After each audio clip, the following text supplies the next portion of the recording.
ശക്തി നൽകണമേ, വേഗം വരണമേ, സ്നേഹം പകരണമേ, ആത്മാവിലൊന്നു തൊടണമേ. ആരാധനയൻ യേശുവേ,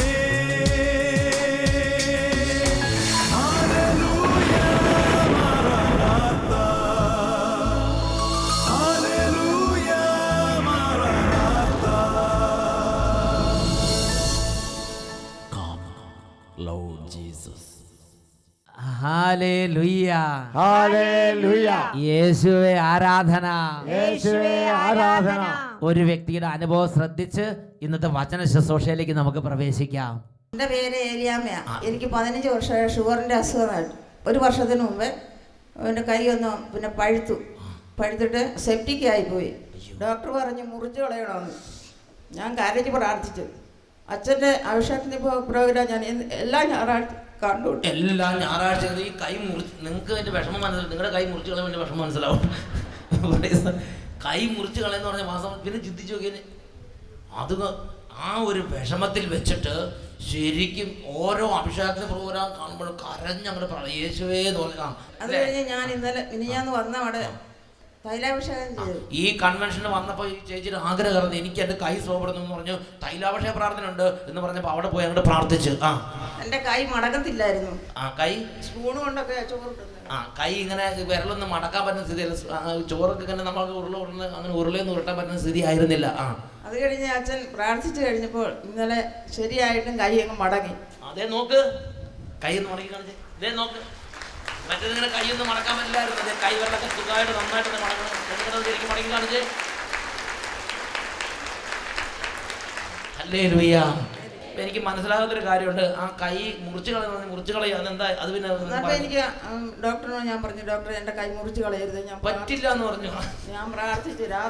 രാത്രിക്ക് അഭിഷേകത്തിന് കണ്ടങ്ങോട്ട് കരഞ്ഞങ്ങോട്ട് രാത്രിക്ക് പ്രാർത്ഥിച്ചു. എന്നിട്ട് ഞാൻ എൻ്റെ കൈയുടെ രക്തം എൻ്റെ കയ്യിലോട്ട് ഒഴുകുന്നതായിട്ട് എനിക്ക് തോന്നി. അപ്പൊ അഭിഷേകാഗ്നി പ്രോഗ്രാം ടെലിവിഷനിൽ കണ്ടങ്ങോട്ട് കരഞ്ഞ് പ്രാർത്ഥിച്ച് രാത്രിക്ക് നോക്കുമ്പോൾ യേശുവിന്റെ തിരുരക്തം കൈകളിലേക്ക് ഒഴുകുന്ന ഒരു അനുഭവം ചേച്ചിക്ക് ഈശോ അങ്ങോട്ട് കൊടുത്ത്. പിറ്റേ ദിവസം എന്തായി കൈയുടെ സ്ഥിതി? മുറിവ് കരിഞ്ഞിരിക്കുന്ന കാഴ്ചയാണ് ഡോക്ടർ പിറ്റേ ദിവസം കണ്ടത്. മുറിച്ച് കളയേണ്ട കൈ ഇതാ സുഖമായിട്ടിരിക്കുന്നു. അവന്റെ കൈ വിരൽ മടങ്ങാത്ത സ്ഥിതി ആയിരുന്നു. അത് ഇന്നലെ ഈശോ വന്ന് എല്ലാം ക്ലിയർ ആക്കി കൊടുത്തു. Hallelujah, hallelujah. അതായത് ഈ കൈ പഴുത്തിട്ട് ഒരു വർഷമായിട്ട് മുറിവ് ഉണങ്ങാത്ത സംഗതി എന്ന് ഓർക്കണം. കൈ പഴുത്തിട്ട് മുറിവ് ഉണങ്ങണില്ല. 15 വർഷമായിട്ട് ഷുഗറുള്ള ആളാണ്. അതൊന്നും അത്ര എളുപ്പമല്ല. ഈ ഷുഗറിന്റെ പ്രശ്നമൊക്കെ വന്നു കഴിഞ്ഞാൽ അത് ഇങ്ങനെ ഇരിക്കുകയാണ്. അപ്പോഴാണ് ഡോക്ടർ പറഞ്ഞത് ഈ കൈ മുറിച്ച് കളയല്ലാതെ ഇതിനൊരു സൊല്യൂഷൻ ഇല്ലെന്ന്. ഒരു ബക്കറ്റ് പോയി ആണോ? ഒരു ബക്കറ്റ് അമ്മ നഖമൊക്കെ എങ്ങനെയാ? ബേസൺ വെച്ചിട്ടാണ് ഈ പഴുപ്പെല്ലാം കൂടെ എടുത്ത് ഒരു ബക്കറ്റ് പഴുപ്പ് പോയിട്ടുണ്ടാവും പറയണം. നിസ്സാരമല്ല, നിങ്ങൾ വിചാരിക്കണവരല്ല. ഡോക്ടറിന്റെ കൈയും രക്തത്തിൽ കുളിച്ച് കിടക്കുന്ന അവസ്ഥ, അത്രയും ഭീകരമായ അവസ്ഥയായിരുന്നു ഈ കയ്യിൽ നിന്നാണ് നമ്മൾ മനസ്സിലാക്കേണ്ടത്. നമ്മൾ ഇവർ പറഞ്ഞപ്പോഴൊന്നും എല്ലൊന്നും പറയാൻ പറ്റിയില്ല. ഈ കയ്യിൽ അങ്ങനെ അത്രയും മാരകമായ മുറിവായിരുന്നു ഈ കയ്യിലുണ്ടായിരുന്നത്. ഒരു ബക്കറ്റ് പഴുപ്പ് എന്ന് പറഞ്ഞാൽ ഒരുപാട് പഴുപ്പുണ്ടായിരുന്ന അത്രയും പഴുപ്പൊക്കെ എടുത്ത് അങ്ങനെ ഇരിക്കുന്ന സമയമാണ്.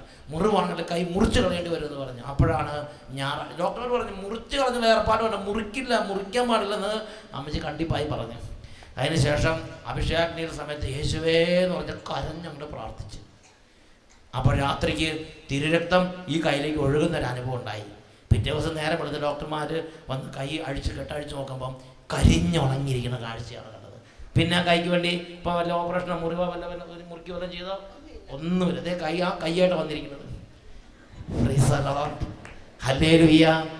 കൈ ഒന്നുകൂടെ മടക്കി കാണിച്ചേ. യേശു വന്ന് സുഖപ്പെടുത്തി അനുഗ്രഹിച്ച്. Praise the Lord. കരങ്ങൾ ഉയർത്തിയടിച്ച് കർത്താവിനെ ആരാധിക്കാം. യേശു ജീവിക്കുന്നു, എൻ്റെ യേശു ജീവിക്കുന്നു. അത്ഭുതങ്ങളാലും അടയാളങ്ങളാലും യേശു പ്രവർത്തിക്കുന്നു. ഹല്ലേലൂയ. ഹല്ലേലൂയ. യേശുവേ ആരാധന. യേശുവേ ആരാധന. ഈ നിമിഷങ്ങളിൽ എഴുന്നേറ്റ് നിന്ന് നമുക്ക് പ്രാർത്ഥിക്കാം. എല്ലാവരും എഴുന്നേറ്റ് നിന്നേ. പ്രിയപ്പെട്ട സഹോദരങ്ങളെ, അനേക എണ്ണയില്ലാത്ത വിദ്യാർത്ഥിനികളെ ഈശോ അനുഗ്രഹിക്കുന്ന സമയമാണിത്. അതുപോലെ രോഗികളെ ഈശോ വാത്സല്യത്തോടെ വാരി പുണർന്ന് അനുഗ്രഹിക്കുന്ന സമയമാണ്. 2000 വർഷങ്ങൾക്ക് മുമ്പ് പലസ്തീന രാജ്യത്ത് എങ്ങനെ മനസ്സലിവോടെ പാവപ്പെട്ട മക്കളുടെ ജീവിതങ്ങളിലേക്ക് ഈശോ ഇടപെട്ടോ അതുപോലെ ഇടപെടുന്ന സമയമാണിത്. പ്രിയപ്പെട്ട മക്കളെ, പ്രാർത്ഥിക്കുമ്പോൾ ഈശോ ആവശ്യപ്പെട്ടിരിക്കുന്ന ഒരു കാര്യം നല്ല ഉണർവോടെ ഭക്തിയോടെ പ്രാർത്ഥിക്കണം. പ്രഭാഷകന്റെ പുസ്തകത്തിൽ 27-ാം അധ്യായത്തിലെ 3-ാമത്തെ തിരുലിഖിതം, ദൈവഭക്തിയിൽ ദൃഢതയും തീഷ്ണതയും ഇല്ലാത്തവന്റെ ഭവനം അതിവേഗം നശിക്കും. ഉറക്കെ പറയാ ഹല്ലേലൂയ. ഹല്ലേലൂയ. അതുകൊണ്ട് പ്രാർത്ഥിക്കുമ്പോൾ നല്ല ഭക്തിയോടെ പ്രാർത്ഥിക്കണം. ഒത്തിരി കുടുംബങ്ങളിൽ മുട്ടുകുത്തി കൈകൂപ്പി പ്രാർത്ഥിക്കുന്നവരുണ്ട്. ഇപ്പം നിങ്ങൾ എല്ലാവരും എഴുന്നേറ്റ് നിന്ന് നല്ല കൈകൾ ഉയർത്തി ഉറക്കെ സ്തുതിക്കാൻ പറയുമ്പോൾ ഉറക്കെ സ്തുതിക്കണം. 2 കരങ്ങൾ ഉയർത്തി നമുക്ക് ഉറക്കെ സ്തുതിക്കാം. Hallelujah, hallelujah. യേശുവേ ആരാധന, ആരാധന. കർത്താവേ, ഈ ഭവനങ്ങളെ അവിടുന്ന് ഇപ്പോൾ സന്ദർശിക്കണമേ. ഇടപെടണമേ, ഇടപെടണമേ, ഇടപെടണമേ. ഓ എന്റെ ദൈവമേ, അങ്ങയുടെ ആത്മാവ് ഇപ്പോൾ കുടുംബങ്ങളിലേക്ക് വ്യാപരിക്കട്ടെ. ഓ മഹത്വത്തിന്റെ രാജാവേ, ഓ സർവശക്തനെ, നിലവിളി കേൾക്കുന്നവനെ, മനസ്സലിവുള്ളവനെ, ഇന്ന് വരെ അത്ഭുതങ്ങളിലൂടെയും അടയാളങ്ങളിലൂടെയും അങ്ങയുടെ ജനത്തോട് സംസാരിച്ചവനെ, ഇടപെടണമേ. കുടുംബങ്ങളെ സന്ദർശിക്കണമേ, സ്പർശിക്കണമേ. രോഗികളെ എഴുന്നേൽപ്പിക്കണമേ. ദുഃഖഭാരങ്ങൾ എടുത്തു മാറ്റണമേ. സകല കുടുംബങ്ങളുടെ അന്ധകാര ആവരണങ്ങളെ തുടച്ചു നീക്കണമേ. Hallelujah, hallelujah. യേശുവേ, യേശുവേ, യേശുവേ, അഭിഷേകം ചെയ്യണമേ. Hallelujah, hallelujah. യേശുവേ, എല്ലാ വഷളത്വങ്ങളും മാറട്ടെ കർത്താവേ. മല്ലടിക്കുന്ന പ്രവൃത്തികൾ മാറിപ്പോട്ടെ കർത്താവേ. എതിർപ്പിന്റെ അരുവി വിട്ടുപോട്ടെ കർത്താവേ. സർവ്വ പൈശാചിക ശാസിക്കുന്നു, സർവ്വ അന്ധകാരത്തെ ബന്ധിക്കുന്നു. കുടുംബങ്ങളെ പീഡിപ്പിക്കുന്ന ദുരാത്മാവെ വിട്ടുപോവുക. കുട്ടികളെ ഈ രോഗികളെ ശല്യം ചെയ്യുന്ന ദുരാത്മ പീഡകളെ ഇന്നിതാ യേശു നാമത്തിൽ കൽപ്പിക്കുന്നു, കൂട്ടത്തോടെ വിട്ടൊഴിഞ്ഞു പോവുക. Hallelujah, hallelujah. യേശുവേ ആരാധന, ആരാധന. യേശുവേ ഇപ്പോൾ ഇവരെ തുടരണമേ കർത്താവേ. Hallelujah, hallelujah. യേശുവേ ആരാധന, ആരാധന. യേശുവേ ആരാധന, യേശുവേ ആരാധന. യേശുവേ സ്തോത്രം, യേശുവേ നന്ദി. യേശുവേ സ്തോത്രം, യേശുവേ ആരാധന. Hallelujah, hallelujah. സ്വസ്ഥാനങ്ങളിലേക്ക് നമുക്ക് ശാന്തമായിരിക്കാം. ഇന്ന് നാം ചിന്തിക്കുന്ന വിഷയം കുറ്റം പറഞ്ഞ് ചിരിക്കരുത്. Praise the Lord. Praise the Lord. ഹല്ലേലൂയ. ഹല്ലേലൂയ. പ്രഭാഷകന്റെ പുസ്തകത്തിൽ 27-ാം അധ്യായത്തിൽ 28-ാം തിരുലിഖിതം, അഹങ്കാരിയിൽ നിന്ന് പരിഹാസവും ദൂഷണവും പുറപ്പെടുന്നു. പ്രതികാരം സിംഹത്തെ പോലെ അവന് വേണ്ടി കാത്തിരിക്കുന്നു. വചനം നമുക്കൊന്നേറ്റ് പറയാം. അഹങ്കാരിയിൽ നിന്ന് പരിഹാസവും ദൂഷണവും പുറപ്പെടുന്നു. പ്രതികാരം സിംഹത്തെ പോലെ കാത്തിരിക്കുന്നു. Hallelujah, hallelujah. പ്രിയപ്പെട്ട സഹോദരങ്ങളെ, എന്താ ഈ വചനത്തിന്റെ അർത്ഥം? അഹങ്കാരി. അവിടെ 2-3 വാക്കുകൾ ശ്രദ്ധിക്കുന്നു. 1 അഹങ്കാരി, 2 പരിഹാസം, 3 ദൂഷണം. ദൂഷണം. ഇന്ന് ദൂഷണം എന്ന ആ ഒരു വാക്കാണ് നാം വിശകലനം ചെയ്ത് പഠിക്കാൻ പോകുന്നത്. ദൂഷണം, പരദൂഷണം. എന്താ അതിൻ്റെ അർത്ഥം? ദൂഷണം, കുറ്റം പറയുക, ദുഷിക്കുക, കുറ്റമൊക്കെ പറയുക, വേറൊരാളുടെ നെഗറ്റീവ് കാര്യങ്ങൾ പറയുക, അതാണ് ദൂഷണം പറയുക. പരദൂഷണം, മറ്റൊരാളുടെ കുറ്റം പറയുക. ഒരു കുടുംബത്തിൽ അപ്പനും അമ്മയും മക്കളും ഒരുമിച്ചിരുന്ന് അവിടെ ഇല്ലാത്ത ഒരാളുടെ കുറ്റം പറയുക. അങ്ങനെ കുറ്റം പറയുമ്പോൾ കുറച്ച് കഴിയുമ്പോൾ ഒരു ചിരിക്കാനൊരു വക കിട്ടും, കുറച്ച് സന്തോഷം, കുറച്ച് ചിരി. അങ്ങനെ ഒരു രീതി നിരവധി ക്രിസ്തീയ മക്കളെ നശിപ്പിക്കുന്നുണ്ട്. ഒരുപാട് കുടുംബങ്ങളിലേക്ക് കണ്ണുനീര് കൊണ്ടുവരുന്നുണ്ട്. ഇങ്ങനെ വട്ടം കൂടിയിരിക്കുക, ചായക്കട വട്ടം കൂടിയിരിക്കുക. ഒരു പ്രദേശത്തെ പരിചയമുള്ളവർ, വളരെ ഹൃദയത്തിൻ്റെ അടുപ്പമുള്ളവരാണ് ഈ പാപത്തിൽ അധികം വീഴുക. കോൺവെൻറ്റിൽ ഇങ്ങനെ ഇരിക്കുക, അതുമല്ലെങ്കിൽ ചായക്കട ഇങ്ങനെ ഇരിക്കുക, അതുമല്ലെങ്കിൽ സിനിമ തിയേറ്റർ ഇങ്ങനെ പൊതു സമ്മേളന സ്ഥലങ്ങളിൽ ഇരിക്കുക, അല്ലെങ്കിൽ പള്ളിമുറ്റത്ത് നിൽക്കുക, വട്ടം കൂടി നിൽക്കുക. എന്നിട്ട് വേറെ അവിടെ ഇല്ലാത്ത ഒരാളുടെ കുറ്റം അങ്ങോട്ട് പറയുക, അങ്ങോട്ട് സന്തോഷിക്കുക, അതങ്ങോട്ട് പറഞ്ഞ രസിക്കുക. അങ്ങനെ കുറ്റം പറഞ്ഞ് ചിരിക്കുന്ന, കുറ്റം പറഞ്ഞ് രസിക്കുന്ന, കുറ്റം പറഞ്ഞ് അതിൽ ഗൂഢമായ ഒരു സന്തോഷം കണ്ടെത്തുന്ന പ്രകൃതം നമ്മൾ പോലും അറിയാതെ നമ്മുടെ ജീവിതങ്ങളിലേക്ക് വരുന്നുണ്ട്. ഇത് വൈദികരെയും സിസ്റ്റേഴ്സിനെയും നമ്മുടെ കുടുംബങ്ങളെയും നമ്മുടെ കുട്ടികളെയും നമ്മുടെ സർവ്വ മേഖലകളിലേക്ക് ഇത് വ്യാപിച്ചു കഴിഞ്ഞിരിക്കുകയാണ്. പ്രിയപ്പെട്ട സഹോദരങ്ങളെ, ഒരു ക്യാൻസർ രോഗത്തെ ഭയപ്പെടുന്നതിനേക്കാൾ ഈ ഒരു മാരക തിന്മയെ ഞാനും നിങ്ങൾ ഭയപ്പെടണം. കാരണം ദൈവത്തിൻ്റെ വചനം പഠിപ്പിക്കുകയാണ്, അഹങ്കാരിയിൽ നിന്ന് പരിഹാസവും ദൂഷണവും പുറപ്പെടുന്നു, പ്രതികാരം സിംഹത്തെ പോലെ ഇതാ അവർക്ക് വേണ്ടി കാത്തിരിക്കുകയാണ്. വർഷങ്ങൾക്ക് മുമ്പ് എൻ്റെ ശുശ്രൂഷയുടെ ആദ്യ കാലഘട്ടത്തിൽ ഒരു ഇടവകയിൽ ധ്യാനിപ്പിക്കാൻ പോയി. ആ ഇടവകയിൽ ധ്യാനം നടന്നുകൊണ്ടിരിക്കുമ്പോൾ അവിടുത്തെ ആ ജനങ്ങൾ പറഞ്ഞു, അച്ഛാ, നമ്മുടെ ഇടവകയിൽപ്പെട്ട ഒരു കുടുംബത്തിലെ ഒരു കുടുംബനാഥൻ രോഗാവസ്ഥയിലാണ്, കഠിന രോഗാവസ്ഥയിലാണ്, അച്ഛൻ വന്ന് പ്രാർത്ഥിക്കണം. അങ്ങനെ ആ ഭവനത്തിൽ പ്രാർത്ഥിക്കാൻ പോയി. എനിക്ക് മനസ്സിൽ നിന്ന് ഇപ്പോഴും ആ ചിത്രം പോകണില്ല.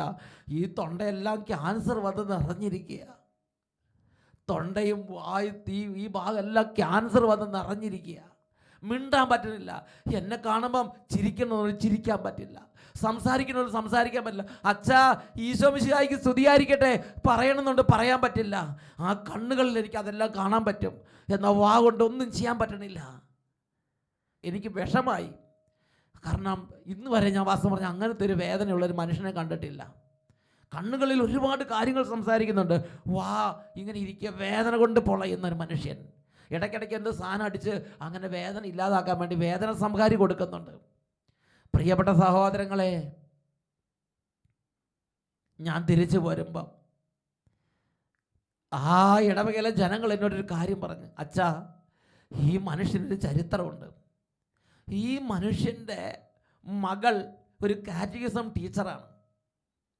ആ കാറ്റഗിസം സ്വന്തം മകളെ വെച്ച് വികാരിയച്ഛനെ കുറിച്ച് ഒരുപാട് ദൂഷണം പറഞ്ഞ് വഷളത്വം കാണിച്ച് നാട്ടിൽ വലിയ പ്രശ്നം ഉണ്ടാക്കിയ, വലിയ കോലാഹലങ്ങൾ ഉണ്ടാക്കിയൊരു മനുഷ്യനാണ് വർഷങ്ങൾക്ക് മുമ്പ്. പ്രിയപ്പെട്ട സഹോദരങ്ങളെ, അന്ന് ഞാൻ വളരെ വേദനിച്ച്. ഒന്നാം മനുഷ്യൻ്റെ വേദന, അദ്ദേഹത്തിൻ്റെ കണ്ണുകളിൽ നിന്നും അദ്ദേഹം അനുഭവിച്ചുകൊണ്ടിരിക്കുന്ന കടന്നു പോകുന്ന ആ യാതനകൾ നമുക്ക് അറിയാൻ പറ്റും. പ്രിയപ്പെട്ട സഹോദരങ്ങളെ, ഞാൻ ചിന്തിച്ച്, ഒരു കുറ്റം പറഞ്ഞാൽ ഇങ്ങനെയൊക്കെ വരുമോ? ഇത് ദൈവം അങ്ങനെ ഒരു കുറ്റം പറഞ്ഞു എന്ന് വിചാരിച്ച് ദൈവം ശിക്ഷിക്കുമോ? പ്രിയപ്പെട്ട സഹോദരങ്ങളെ, ദൈവം ശിക്ഷിക്കുന്നതല്ല. ദൈവത്തിൻ്റെ വചനം വ്യക്തമായി ആയിരക്കണക്കിന് വർഷങ്ങൾക്ക് മുമ്പ് തന്നെ നമുക്കും നമ്മുടെ കുടുംബങ്ങൾക്കും നമ്മുടെ മക്കൾക്കും ഒരു താക്കീത് തന്നിരിക്കുകയാണ്. നിങ്ങൾ കൂട്ടം കൂടിയിരുന്ന് കുറ്റം പറഞ്ഞ് ആഹ്ലാദിക്കരുത്, കുറ്റം പറഞ്ഞ് സന്തോഷിക്കരുത്, കുറ്റം പറഞ്ഞ് രസിക്കരുത്. പ്രഭാഷകന്റെ പുസ്തകത്തിൽ വചനം പഠിപ്പിക്കുകയാണ്, പ്രതികാരം പ്രതികാരം സിംഹത്തെ പോലെ നിനക്കായി കാത്തിരിക്കുന്നു.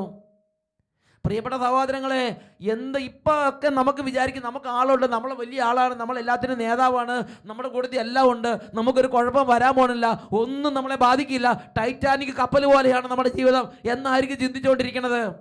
എന്നാൽ മക്കളെ, ഇതെല്ലാം പെട്ടെന്ന് ക്ഷണനേരം കൊണ്ട് ചിന്ന ഭിന്നമായി തവിടുപൊടിയായി കുത്തൊഴുക്കിൽ കെട്ടഴിഞ്ഞ ചെങ്ങാടത്തിൻ്റെ പലകകളും കഷ്ണങ്ങളും ചെതറിക്കിടക്കുന്നത് പോലെ നമ്മുടെ ജീവിതം ഇന്നല്ലെങ്കിൽ നാളെ നാനാവിധമായി കിടക്കുമ്പോൾ അന്ന് ചങ്കത്ത് കൈവച്ച് വേദനയോടെ ഓർക്കുന്നൊരു നിമിഷം വരും. അന്ന് അങ്ങനെ പറയണ്ടായിരുന്നു, അന്ന് അങ്ങനത്തെ രീതികൾക്ക് പോകണ്ടായിരുന്നു. പ്രിയപ്പെട്ട ദൈവമക്കളെ, അങ്ങനെ നമ്മുടെ ജീവിതത്തിൽ കണ്ണുനീരിൻ്റെയും വലിയ വേദനയുടെ ഒരു അന്തരീക്ഷത്തിൽ കടന്നു പോകാതിരിക്കാൻ വേണ്ടി ദൈവവചനം നമുക്ക് മുന്നറിയിപ്പ് നൽകിയിരിക്കുകയാണ്. പരിഹാസവും ദൂഷണവും നീ സൂക്ഷിക്കണം. കാരണം അങ്ങനെ ചെയ്താൽ പ്രതികാരം സിംഹത്തെ പോലെ നിനക്കായി കാത്തിരിക്കുന്നു. ഉറക്കെ പറഞ്ഞേ ഹല്ലേലൂയ, ഹല്ലേലൂയ, ഹല്ലേലൂയ. ഹല്ലേലൂയ. പ്രിയപ്പെട്ട സഹോദരങ്ങളെ, വിശുദ്ധ ബൈബിൾ വായിച്ചപ്പോൾ ഒരുപാട് പേരെ കുറിച്ച് ബൈബിളിൽ തന്നെ ആളുകൾ ദൂഷണം പറയുന്നതായി നമുക്ക് വായിക്കാൻ സാധിക്കും. ഈശോയെക്കുറിച്ച് അവർ പറഞ്ഞു, നിങ്ങൾ ഓർമ്മിക്കുന്നില്ലേ? യേശു നല്ല ശക്തിയായി തീ ശുശ്രൂഷ ചെയ്തു വരികയാണ്, വളരെ അത്ഭുതങ്ങൾ അടയാളങ്ങൾ ചെയ്യുകയാണ്. അപ്പോൾ യേശുവിനെ ഇകഴ്ത്താൻ വേണ്ടി യേശുവിന് ചുറ്റുമുള്ളവർ യേശുവിനെ കുറിച്ച് ദുഷിവാക്കുകൾ പറയുക, യേശുവിനെ കുറിച്ച് കുറ്റം പറയുക. വിശുദ്ധ യോഹന്നാന്റെ സുവിശേഷത്തിൽ 8-ാം അധ്യായത്തിൽ 48-ഉം 49-ഉം തിരുലിഖിതങ്ങൾ. യഹൂദർ പറഞ്ഞു, നീ ഒരു സമരിയാക്കാരനാണെന്നും നിന്നിൽ പിശാചുണ്ടെന്നും ഞങ്ങൾ പറയുന്നത് ശരിയല്ലേ? യേശു പറഞ്ഞു, എനിക്ക് പിശാചില്ല, ഞാൻ എൻ്റെ പിതാവിനെ ബഹുമാനിക്കുന്നു, നിങ്ങളാകട്ടെ എന്നെ അപമാനിക്കുന്നു. വിശുദ്ധ യോഹന്നാന്റെ സുവിശേഷത്തിൽ 8-ാം അധ്യായത്തിൽ 48-49 തിരുലിഖിതം പറയുകയാണ്, നിങ്ങൾ എന്നെ അപമാനിക്കുന്നു. ദൈവത്തിൻ്റെ ജനത്തോട് യേശു നേരിട്ട് പറയുകയാണ്, നിങ്ങൾ എന്നെ ഇൻസൾട്ട് ചെയ്യുന്നു, നിങ്ങൾ എന്നെ മോക്ക് ചെയ്യുന്നു, നിങ്ങൾ എന്നെ പരിഹസിക്കുന്നു, നിങ്ങൾ എന്നെ അപമാനിക്കുന്നു. എങ്ങനെ അപമാനിക്കുന്നത്? നീ ഒരു സമരിയാക്കാരൻ, നിനക്ക് പിശാചുണ്ട്, നീ ജാരസന്തതി, ഇങ്ങനെയുള്ള ഒരുപാട് മ്ലേച്ഛമായ കാര്യങ്ങൾ ആരോപിച്ച് യേശുവിനെ അപമാനിക്കുക. യേശുവിന് അത് ഫീൽ ചെയ്തു. അതുകൊണ്ട് പറയാണ്, നിങ്ങൾ എന്നെ അപമാനിക്കുന്നു. നാം കുറ്റം പറയുമ്പോൾ, നാം ദൂഷണങ്ങൾ പറയുമ്പോൾ ലോകത്തിൽ ഒരാൾ അല്ലെങ്കിൽ ഒരു കൂട്ടം, ഒരു സമൂഹം അപമാനിക്കപ്പെടുന്നുണ്ട്, ഒരു കൂട്ടം ആളുകൾ താറടിക്കപ്പെടുന്നുണ്ട്, കുറ്റം വിധിക്കപ്പെടുന്നവർ. പ്രിയപ്പെട്ട സഹോദരങ്ങളെ, നമ്മളായിട്ട് ഈ ഭൂമിയിൽ ദുഷിക്കപ്പെടുകയാണ്, അപമാനിക്കപ്പെടുകയാണ്. നമ്മൾ ഒരുമിച്ച് നമ്മുടെ ഗ്രൂപ്പിലിരുന്ന് കുറ്റം പറയുമ്പോൾ, നമ്മുടെ സങ്കേതങ്ങളിലിരുന്ന് കുറ്റം പറയുമ്പോൾ, നമ്മുടെ സമ്മേളനങ്ങളിലിരുന്ന് കുറ്റം പറയുമ്പോൾ ലോകത്തിലൊരു വ്യക്തി അല്ലെങ്കിൽ ഒരു സമൂഹം അല്ലെങ്കിൽ ഒരു സഭ അല്ലെങ്കിൽ ഒരു കൂട്ടായ്മ ദുഷിക്കപ്പെടുകയാണ്, അവർ അപമാനിക്കപ്പെടുകയാണ്. പ്രിയപ്പെട്ട സഹോദരങ്ങളെ, അപ്പോസ്തല പ്രവർത്തനം 18-ാം അധ്യായം 6-ാം വാക്യം മറ്റൊരു രംഗം നമുക്ക് വിശദീകരിച്ചു തരുന്നുണ്ട്. പൗലോസ് സ്ലീഹായ്ക്കെതിരെ അവർ ഒരുപാട് ദൂഷണങ്ങൾ അങ്ങോട്ട് പറഞ്ഞ് ആ സ്ലീഹായുടെ മനസ്സിനെ അങ്ങോട്ട് വേദനിപ്പിച്ച് കിംവദന്തികളൊക്കെ പറയുക, ദൂഷണം പറയുക. ഇതൊരു നിസ്സാര സംഗതിയല്ല. പ്രിയപ്പെട്ട സഹോദരങ്ങളെ, പൗലോസ് സ്ലീഹ മനസ്സ് വേദനിച്ച് വസ്ത്രമെടുത്ത് കുടഞ്ഞിട്ട് പറയാണ്, ഈ രക്തം നിങ്ങളുടെ തലയിൽ തന്നെ പതിക്കട്ടെ. എന്നിട്ട് പറയാണ്, ഇതാ വിജാതിയുടെ അടുക്കലേക്ക് ഞങ്ങൾ തിരിയുകയാണ്. പ്രിയപ്പെട്ട സഹോദരങ്ങളെ, മനസ്സ് വേദനിക്കും. കിംവദന്തികൾ, അപവാദങ്ങൾ, കുറ്റം പറഞ്ഞു പരത്തുക, ഇല്ലാത്ത കാര്യങ്ങളെല്ലാം പറഞ്ഞു നാറ്റിക്കുക. ഒരു കമ്പ്യൂട്ടറോ ഇമെയിലോ അറിയാമെങ്കിൽ എന്തിനാണ് നിന്നെ കമ്പ്യൂട്ടർ പഠിപ്പിച്ചത്? എന്തിനാണ് ദൈവം നിനക്ക് ബുദ്ധി തന്നത്? എന്തിനാണ് നിന്റെ ദൈവം നിന്നെ വിദ്യാഭ്യാസം തന്നത്? ഇമെയിൽ അയച്ച് മറ്റുള്ളവരെ സൽപ്പേര് നശിപ്പിക്കാൻ വേണ്ടിയോ? ഫേസ്ബുക്കിലും ട്വിറ്ററിലും സോഷ്യൽ മീഡിയാസിലും എങ്ങനെയെങ്കിലും എന്തെങ്കിലുമൊക്കെ പറഞ്ഞ് അതിനൊരു മാനദണ്ഡം വേണ്ടേ? നീ എഴുതിയ ഇമെയിലുകളും നീ അയച്ച ഇടപെടലുകളും ഓരോ കാര്യങ്ങളും വഴി എത്രയോ പേരുടെ മനസ്സ് ഈ ലോകത്തിൽ മുറിഞ്ഞിട്ടുണ്ട്, എത്രയോ പേരുടെ ഹൃദയം നൊന്നിട്ടുണ്ട്, എത്രയോ പേര് ഈ രക്തം ഇവൻ്റെ തലയിൽ പതിക്കട്ടെ എന്ന് പറയാൻ ഇട വന്നിട്ടുണ്ട്. പ്രിയ ദൈവവൈതലേ, ഇതൊക്കെ നിസ്സാരമായി പോകുമെന്ന് നീ വിചാരിക്കുന്നുണ്ടോ? ദൈവത്തിൻ്റെ വചനം വെറുതെ ആവുമെന്ന് വിചാരിക്കരുത്. ഇതാ പ്രതികാരം സിംഹത്തെ പോലെ നിനക്ക് വേണ്ടി കാത്തിരിക്കുന്നുണ്ട് എന്ന് ദൈവവചനം മുന്നറിയിപ്പ് നൽകുകയാണ്. വീണ്ടും അപ്പോസ്തല പ്രവർത്തനം 28-ാം അധ്യായം 3-4 തിരുലിഖിതങ്ങൾ. അവിടെ മറ്റൊരു രംഗം നമ്മൾ കാണുകയാണ്. പൗലോസ് അപ്പോസ്തലൻ വലിയൊരു കപ്പൽ അവിടെ എല്ലാം കഴിഞ്ഞ് ആളുകൾ ഒരു വിധത്തിൽ കരയിലെത്തിച്ചേർന്നു. മാൾട്ട ദ്വീപിലെത്തിയ സമൂഹം. അങ്ങനെ കൊടും തണുപ്പ്. അവർ കുറച്ച് ചുള്ളിക്കമ്പുകൾ പെറുക്കിയെടുത്ത് തീ കായാൻ വേണ്ടി പോവുകയാണ്. 3-4 വാക്യങ്ങളിൽ ഒരു രംഗമുണ്ട്. അവിടെ നമ്മൾ വായിക്കുന്ന എങ്ങനെയാണ്? പൗലോസ് കുറേ ചുള്ളിക്കമ്പുകൾ പെറുക്കിയെടുത്ത് തീയിലിട്ടു. അപ്പോൾ ഒരു അണലിപ്പാമ്പ് ചൂടേറ്റ് പുറത്തു ചാടി അവൻ്റെ കയ്യിൽ ചുറ്റി. പാമ്പ് അവൻ്റെ കയ്യിൽ തൂങ്ങിക്കിടക്കുന്നത് കണ്ട് നാട്ടുകാർ പരസ്പരം പറഞ്ഞു, ഈ മനുഷ്യൻ ഒരു കൊലപാതകയാണെന്നതിൽ സംശയമില്ല. അവൻ കടലിൽ നിന്ന് രക്ഷപ്പെട്ടെങ്കിലും ജീവിക്കാൻ നീതി അവനെ അനുവദിക്കുന്നില്ല. പ്രിയപ്പെട്ട സഹോദരങ്ങളെ, ഒരു സാഹചര്യം ഉണ്ടായി ഉടനെ തന്നെ ദൂഷണം പറയാൻ തുടങ്ങുക. നമുക്ക് ഉള്ളിൽ ദുഷ്ടത കിടക്കുമ്പോൾ, ഒരു സങ്കീർണ സാഹചര്യം വരുമ്പോൾ, ഒരു അപകടം വരുമ്പോൾ, ഒരു തിന്മ വരുമ്പോൾ ഉടനെ ദൂഷണങ്ങൾ അവരുടെ നേരെ അഴിച്ചുവിടുക. ഈ മനുഷ്യൻ കൊലപാതകി, ഈ മനുഷ്യൻ ദൈവകൃപയില്ലാത്തവൻ, ഈ മനുഷ്യൻ ദുഷ്ടൻ, ഇവൻ നീചൻ, ഇങ്ങനെ ഓരോരുത്തരെ കുറിച്ച് തിന്മ നിരൂപിക്കുക, തിന്മ പറയുക. പ്രിയപ്പെട്ട സഹോദരങ്ങളെ, അങ്ങനെ കുറ്റം പറയരുത്, കുറ്റം ആരോപിക്കരുത് എന്ന് തിരുലിഖിതം വെളിപ്പെടുത്തിയിരിക്കുകയാണ്. സംഖ്യയുടെ പുസ്തകത്തിൽ 12-ാമത്തെ അധ്യായത്തിൽ 1 തൊട്ട് 16 വരെ വാക്യങ്ങൾ, അവിടെ മിറിയാമും അഹ്റോനും കൂടി ഇരുന്ന് മോശയുടെ ഭാര്യയായ കുഷ്യ സ്ത്രീയെ പ്രതി മോശയുടെ കുറ്റം പറയുകയാണ്. അതിൻ്റെ പ്രത്യാഘാതം എന്താണ്? ഈ മിറിയാം 7 ദിവസം കുഷ്ഠം പിടിച്ച് ചെറിയ കുട്ടികളുടെ ശരീരം അളിഞ്ഞിരിക്കുന്നത് മാതിരി അവൾ അങ്ങനെ 7 ദിവസം പാളയത്തിന് പുറത്ത് പാർക്കേണ്ടി വന്നു എന്ന് സംഖ്യയുടെ പുസ്തകത്തിൽ 12-ാം അധ്യായത്തിൽ നാം വായിക്കുകയാണ്. എഴുന്നേറ്റ് നിന്ന് നമുക്ക് പ്രാർത്ഥിക്കാം. പ്രഭാഷകന്റെ പുസ്തകത്തിൽ 27-ാം അധ്യായത്തിൽ 28-ാം തിരുലിഖിതം, അഹങ്കാരിയിൽ നിന്ന് പരിഹാസവും ദൂഷണവും പുറപ്പെടുന്നു, പ്രതികാരം സിംഹത്തെ പോലെ അവന് വേണ്ടി കാത്തിരിക്കുന്നു. 2 കരങ്ങൾ ഉയർത്തി ഉറക്കെ സ്തുതിക്കാം. Hallelujah, hallelujah, hallelujah.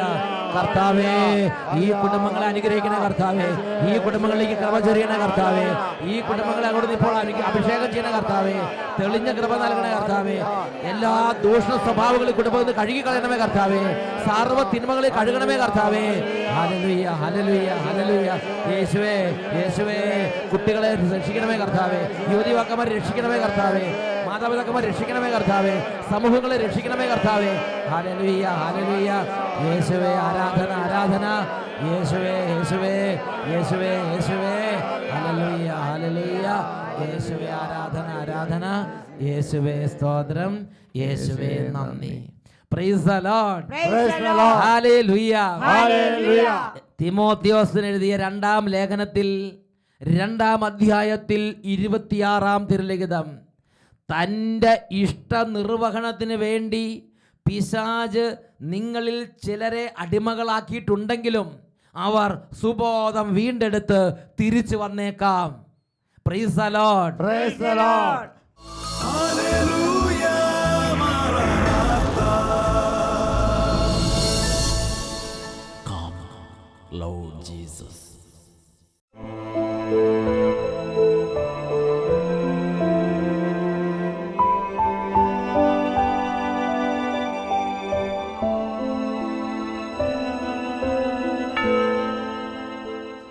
Hallelujah.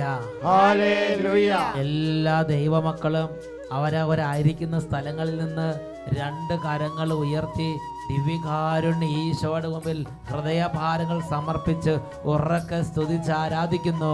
Hallelujah. Hallelujah. Hallelujah.